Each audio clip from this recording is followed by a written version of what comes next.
Mom, why does Dad love Grandma more than us?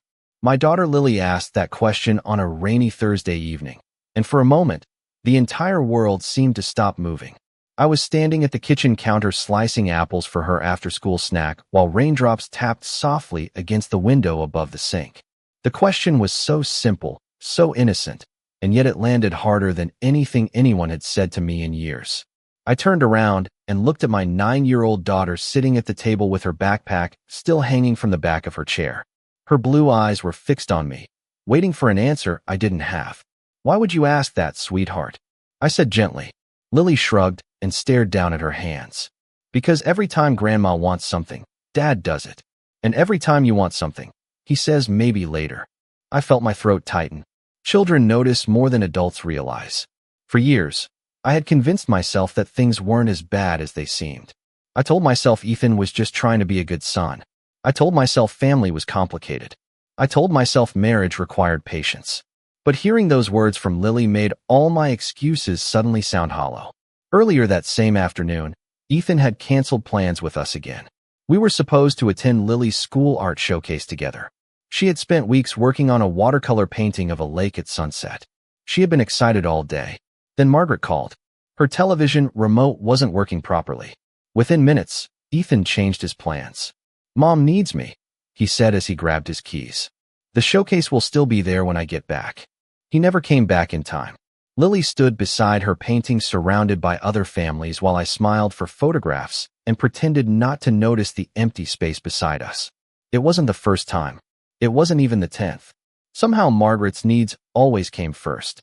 A broken lamp, a grocery run, a doctor's appointment she could easily attend herself. Every small request became an emergency the moment she picked up the phone. The worst part wasn't Margaret. It was Ethan. He never saw it. Or maybe he saw it and chose not to. I carried the sliced apples to the table and sat beside Lily. She leaned against my shoulder. Outside, the rain continued falling in steady sheets across our quiet suburban street. Inside, I stared at the family photos hanging on the wall. Birthdays, vacations, Christmas mornings. Smiling pictures that never captured what life actually felt like. "Dad loves you very much," I finally said. Lily nodded slowly but didn't look convinced. Neither was I. Later that night, after she went upstairs to finish her homework, I stood alone in the kitchen thinking about her question. The silence felt heavier than usual. Deep down, I knew something had changed. Not because Ethan had disappointed me again. That had happened countless times before. Something changed because Lily had finally noticed it too. And once a child begins asking questions like that, there's no pretending anymore. That night, after Lily went to bed, I sat alone in the living room with only the lamp beside the couch casting a warm circle of light across the floor.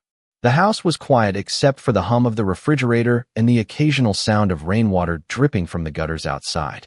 Ethan did not come home until nearly 10 o'clock. I heard his truck pull into the driveway and watched through the window as he carried 2 grocery bags toward the front door. The moment he stepped inside, I knew exactly where he had been. "Mom wanted help organizing her pantry," he said before I even asked. He sounded tired, but not apologetic. I simply nodded and returned my attention to the book resting unopened in my lap. A few years earlier, I would have argued. I would have explained why Lily had been disappointed. I would have reminded him about the art showcase. I would have tried to make him understand. But after so many conversations that changed nothing, silence had become easier. Ethan set the bags on the kitchen counter and loosened his tie. "How did the showcase go?" he asked. The question lingered in the air between us. "It went well," I replied. "Lily won honorable mention." He smiled. "That is great. I knew she would do well." I waited for him to say more. I waited for him to ask to see photographs.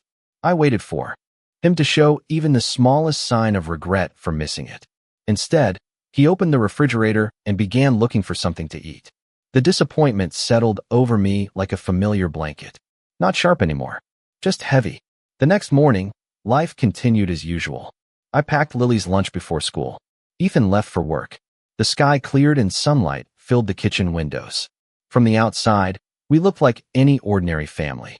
But small things kept catching my attention. Margaret called 3 times before noon. Once because she could not find her reading glasses.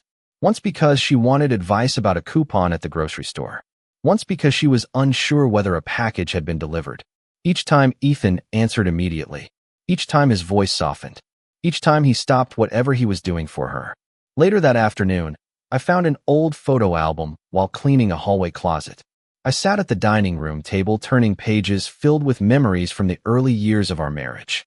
There was Ethan holding my hand at a county fair. Ethan painting the nursery before Lily was born. Ethan smiling beside me on a beach in South Carolina during our 5th anniversary trip. Looking at those photographs felt strange. I remembered that man.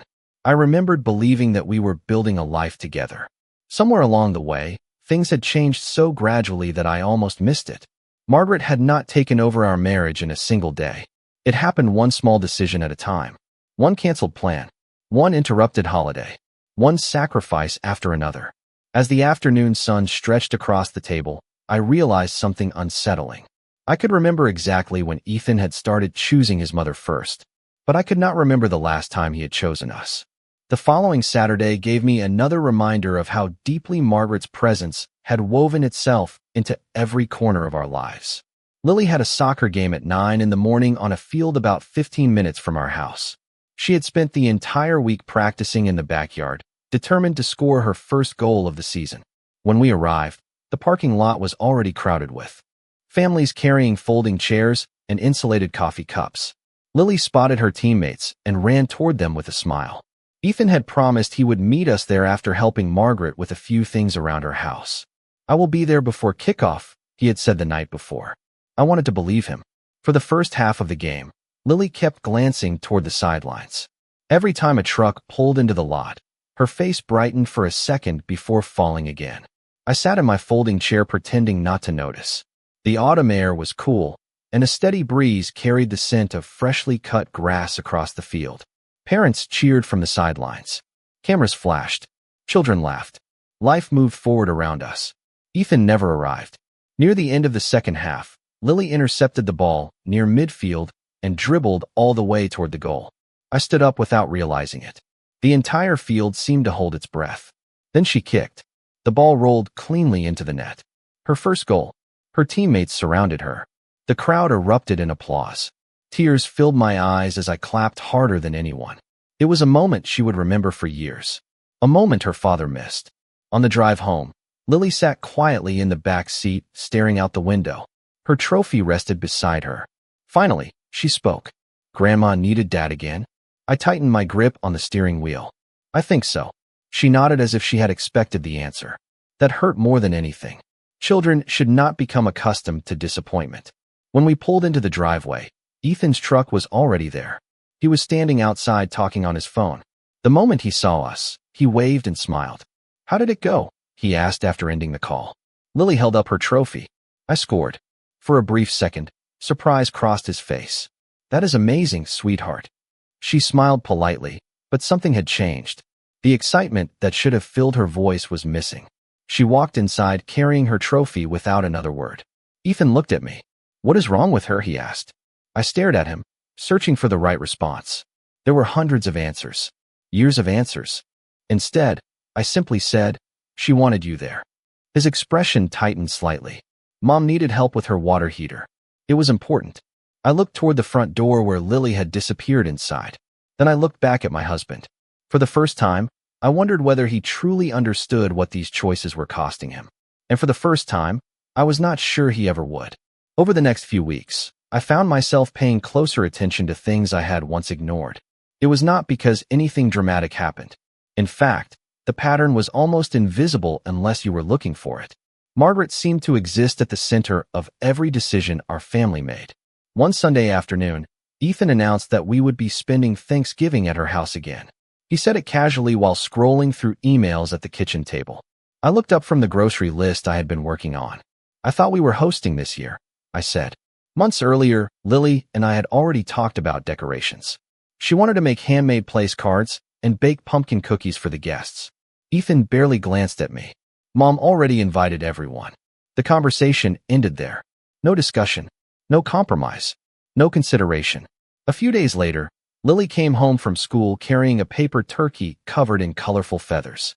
She placed it proudly on the refrigerator and asked if Grandma was coming to our house for Thanksgiving. Before I could answer, Ethan replied from the living room. We are going to Grandma's this year. Lily looked disappointed. But Mom and I were planning it here. Ethan gave a distracted smile. Maybe next year. I noticed the way Lily lowered her eyes. The same way I had learned to do years ago. That evening, after dinner, I loaded the dishwasher while Ethan watched television. The kitchen window reflected my image back at me. For a moment, I hardly recognized the woman standing there. Somewhere between accommodating everyone else's needs and avoiding conflict, I had slowly disappeared. The realization stayed with me throughout the week. Then came Friday evening. Lily had been selected to read a short passage during a school assembly the following Monday. She practiced every night after dinner, standing in the living room with note cards in her hands. She was nervous but excited. On Sunday afternoon, Margaret called. 20 minutes later, Ethan informed us that he needed to drive her to an appointment Monday morning. The assembly started at 9 o'clock. The appointment was at 9:30. Can you reschedule? I asked quietly. Ethan shook his head. Mom already confirmed it. Lily sat silently at the table coloring a picture. She did not argue. She did not complain. She simply nodded as if she already knew the outcome. That hurt more than any argument ever could. Later that night, I tucked her into bed and kissed her forehead. You will do great tomorrow, I told her. She smiled faintly. Then she asked a question that stayed with me long after she fell asleep. Do you think Dad knows he always picks Grandma? I sat beside her for a moment, listening to the sound of the ceiling fan turning slowly above us. I wanted to defend him. I wanted to say he did not realize it.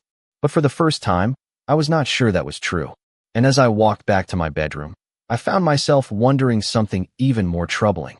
If Ethan did know, what did that say about the future of our family? Monday morning arrived cold and clear. The sky was bright blue, and sunlight spilled across the school parking lot as parents gathered outside the auditorium. Children carried folders and note cards while teachers guided them toward their seats. Lily wore a light blue sweater and held her speech carefully in both hands. She looked nervous, but there was also excitement in her eyes. I sat beside her until it was time for students to line up backstage. Before she left, she looked around the room one last time. I knew exactly who she was searching for. When she did not find him, she forced a small smile and walked away with the other children. I watched her disappear through the side door, and something inside me sank. 20 minutes later, the assembly began. Families applauded as one student after another stepped onto the stage. When Lily's turn came, she stood behind the microphone and took a deep breath. For a moment, her hands trembled. Then she began reading. Her voice was clear, confident, stronger than I had ever heard it. The audience listened attentively. By the time she finished, the room erupted into applause. Pride filled my chest. I took photographs and recorded every second. Yet even during that beautiful moment, I could not stop noticing the empty seat beside me. After the assembly, Lily ran toward me carrying a certificate. I hugged her tightly and told her how proud I was. She smiled, but her eyes drifted toward the entrance again. Ethan never arrived. That evening, he came home carrying a takeout bag from Margaret's favorite restaurant. He seemed relaxed, completely unaware of the storm quietly building inside our family. How was the assembly? He asked while setting the food on the counter. Lily handed him the certificate. It went great, she said politely. Ethan smiled and congratulated her. Then his phone rang. Margaret. He answered immediately. Within seconds, his attention shifted somewhere else. Lily stood there holding her certificate while he walked into another room. I watched her expression fall. Not dramatically, not enough for anyone else to notice. But I noticed. She quietly placed the certificate on the kitchen table and went upstairs. Later that night, I found her sitting on the floor of her bedroom organizing school papers into a binder. The certificate lay beside her. Mom? She asked softly. Yes. She looked down at the paper before speaking. If I do something important again, should I stop expecting Dad to come? The question hit harder than anything Margaret had ever said or done. There was no anger in her voice. No bitterness. Only resignation. A 9-year-old child should not sound resigned. I sat beside her and wrapped an arm around her shoulders. She leaned against me without saying another word. As I held my daughter in the quiet glow of her bedside lamp, I realized the problem was no longer my marriage. It was what our marriage was teaching Lily about love, priorities, and self-worth. And for the first time, I began wondering whether staying was doing more damage than leaving. The following weekend, Margaret invited the entire family to dinner. By then, I had started noticing how every gathering followed the same pattern. The house would be full of relatives, conversation would flow easily, and sooner or later Margaret would find a way to remind everyone that her opinion carried more weight than anyone else's. That Saturday evening was no different. Her dining room was spotless, the table decorated with seasonal flowers and carefully folded napkins. Lily sat beside me while Ethan took his usual seat near his mother. Throughout dinner, Margaret controlled every conversation. She commented on Ethan's work projects, offered advice about relatives' finances, and even criticized the local school district despite never attending a single school event. I remained polite. Years of practice had taught me how to smile through discomfort. Halfway through the meal, the conversation shifted toward Lily's education. One of Ethan's cousins mentioned how well Lily was doing in school. Pride flickered across my face. Before I could say anything, Margaret laughed softly and waved her hand. "Well, children succeed when they have strong family guidance," she said. Fortunately, Ethan inherited excellent instincts. Several people nodded politely. Then she looked directly at me. Some mothers focused too much on feelings instead of discipline. The room grew quieter. Her words were not openly hostile, but everyone understood exactly who she meant. I waited for Ethan to say something. Anything. A simple defense. A small acknowledgement. Instead, he took a sip of iced tea and remained silent. Margaret continued. "Children need structure. They do not need to be told they are special every 5 minutes." A few nervous chuckles circled the table. My cheeks grew warm, but I kept my composure. Across from me, Lily lowered her eyes toward her plate. That was the moment that mattered. Not the criticism, not the embarrassment. It was seeing my daughter shrink into silence because someone she trusted was being treated as though her efforts did not matter. The rest of the evening passed in a blur. I helped clear dishes. I thanked relatives for coming. I smiled when expected. On the drive home, the truck was unusually quiet. Streetlights passed across the windshield one after another. Finally, Ethan spoke. Mom did not mean anything by it. I stared out the passenger window. I did not ask. He sighed. "You are taking it personally." For several seconds, I said nothing. Then I turned toward him. "Do you know what I noticed tonight?" He glanced at me briefly. "What?" I folded my hands in my lap. "Lily stopped talking after your mother started criticizing me." Ethan frowned. "That is not what happened." "It is exactly what happened." He shook his head and looked back at the road. The conversation ended there. When we arrived home, Lily went straight upstairs. I watched her disappear down the hallway carrying more than a child should ever have to carry. And as I stood in the quiet living room later that night, I realized something important. I had spent years hoping Ethan would eventually see what was happening. But hope was starting to feel less like patience and more like denial. The conversation from that night stayed with me long after everyone else had gone to sleep. For the first time in years, I stopped focusing on what Ethan might do differently and started paying attention to what I needed to do. The shift was small, almost invisible, but it changed the way I looked at everything around me. A few days later, while Lily was at school and Ethan was at work, I stopped by a small coffee shop near the elementary school. I sat by the window with a notebook and a cup of coffee, watching people come and go along the sidewalk. For nearly an hour, I simply wrote. Not dramatic plans, not ultimatums, just observations, dates, events, missed moments, soccer games, school assemblies, family dinners. As I filled page after page, a pattern emerged so clearly that it startled me. Every major disappointment in our family seemed connected to the same thing. Someone else's priorities always came before ours. That evening, Lily and I worked on a science project together at the kitchen table. She was building a model of the solar system using painted foam balls and fishing line.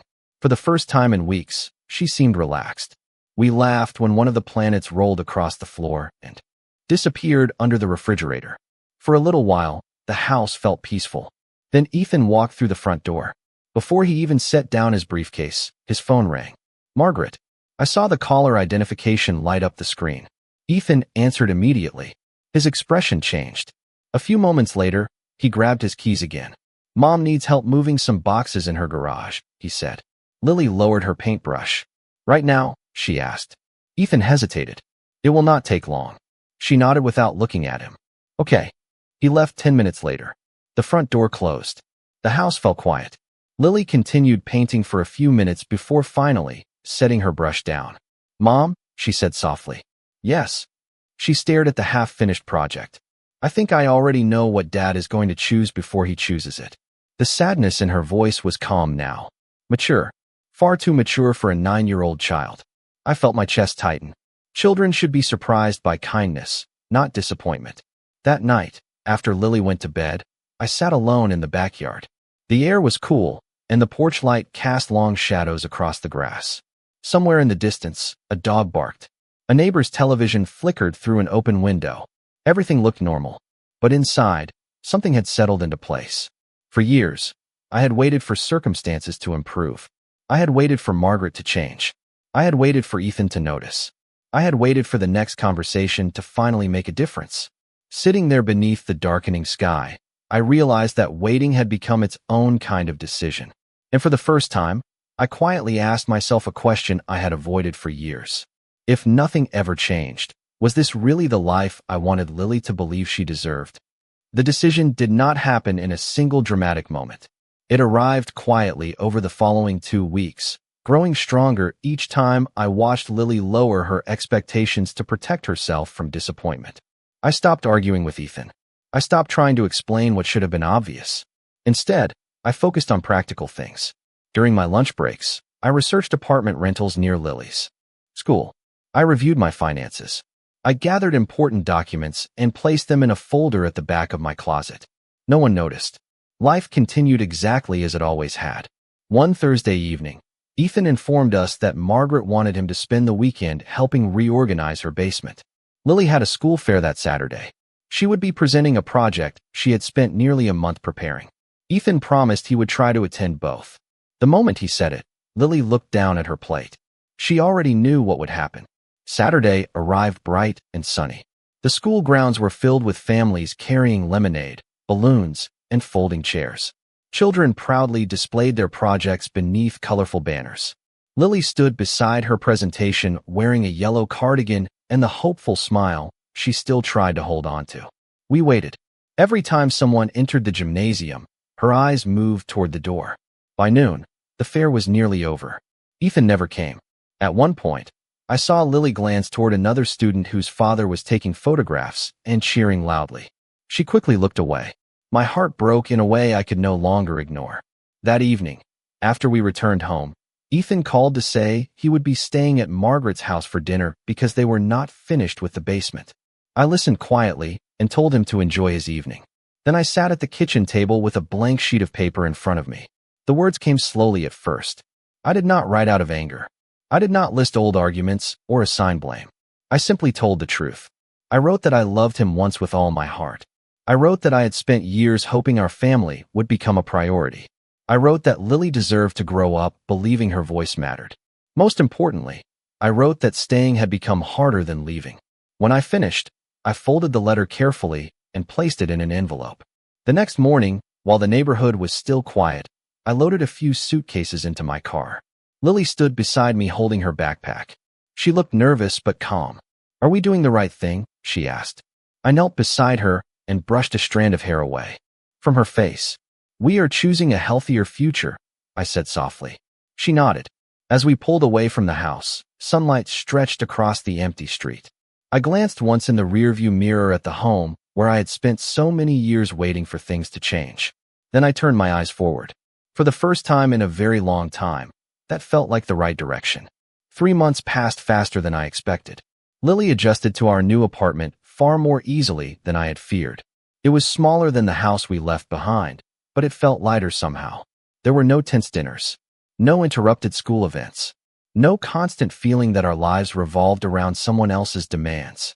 Lily joined an after-school art club, made new friends, and slowly began smiling more often. The change was subtle at first. Then one evening, while helping her with homework, I realized I had not seen that familiar look of disappointment in her eyes for weeks. That realization alone made every difficult decision worthwhile. During those 3 months, Ethan called many times. At first, I did not answer. Later, we communicated only about Lily. The conversations were brief and polite. He always sounded tired. I noticed that immediately. One Saturday morning, my phone rang while Lily and I were making pancakes. Ethan's name appeared on the screen. Something told me this call was different. I stepped onto the apartment balcony before answering. For a moment, neither of us spoke. Then I heard him take a slow breath. I finally understand what you were trying to tell me, he said quietly. I looked out across the parking lot below. Children rode bicycles between the buildings while neighbors walked their dogs beneath the clear autumn sky. What changed? I asked. Another long silence followed. Everything became my responsibility, he admitted. Mom still needs help every day. She still calls constantly. Nothing is ever enough. His voice sounded older than I remembered. And Lily? I asked. She barely talks to me anymore, he said. When I call, she is polite, but it feels different. I closed my eyes. That part hurt to hear, even though it was true. Ethan continued speaking. I thought you would always be there. I thought you would keep holding everything together. For years, those words would have made me cry. Now they simply made me sad. That was never my job alone, I replied. He did not argue. A few moments later, he said something I never expected to hear. I did not lose you in one day, did I? I leaned against the balcony railing. No, I lost you a little at a time. The truth settled between us. Not angry, not dramatic, just honest. After we ended the call, I stood outside for several minutes. Then I went back inside. Lily was sitting at the table laughing at something on her tablet. Sunlight streamed through the kitchen window and illuminated her face. She looked happy, safe, free from the constant disappointment that had once become normal. In that moment, I understood something important. Leaving had never been about punishment. It had never been about winning or proving a point. It had been about choosing a healthier future for my daughter and myself. As Lily looked up and smiled at me, I smiled back. For the first time in many years, I felt no guilt, only peace.